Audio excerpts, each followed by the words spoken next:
রাষ্ট্র নিয়ে ষড়যন্ত্রের অভিযোগে অভিনেত্রী মেহের আফরোজ শাওনকে আটক করেছে ঢাকা মহানগর গোয়েন্দা পুলিশ ডিবি। বৃহস্পতিবার 6 ফেব্রুয়ারি রাজধানীর ধানমন্ডি এলাকা থেকে তাকে আটক করা হয়েছে।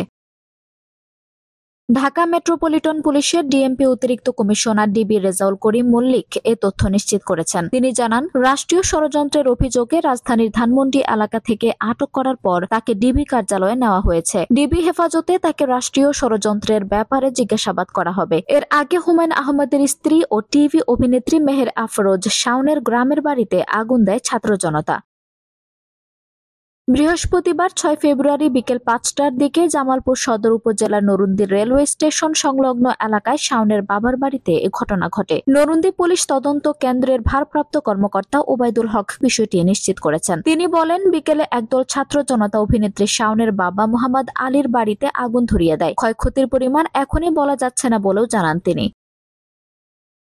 স্থানীয়রা জানিয়েছে, সাবেক আওয়ামী লীগ নেতা মোহাম্মদ আলী ও সাবেক সংসদ সদস্য তহুরা আলীর গ্রামের বাড়িতে আগুন ধরিয়ে দেয় একদল ছাত্র জনতা। অভিনেত্রী শাওন মোহাম্মদ আলী ও তহুরা আলী দম্পতির 2 সন্তানের মধ্যে বড়। উল্লেখ্য, শাওনের বাবা প্রকৌশলী মোহাম্মদ আলী জামালপুর 5 সদর আসন থেকে দ্বাদশ জাতীয় সংসদ নির্বাচনে আওয়ামী লীগের মনোনয়ন প্রত্যাশী ছিলেন। অন্যদিকে তহুরা আলী 1996 থেকে 2001 ও 2009 থেকে 2024 মেয়াদে সংরক্ষিত নারী আসনের সংসদ সদস্য ছিলেন। মেহের আফরোজ শাওনের আওয়ামী লীগের সংরক্ষিত নারী আসনের মনোনয়ন প্রত্যাশী ছিলেন।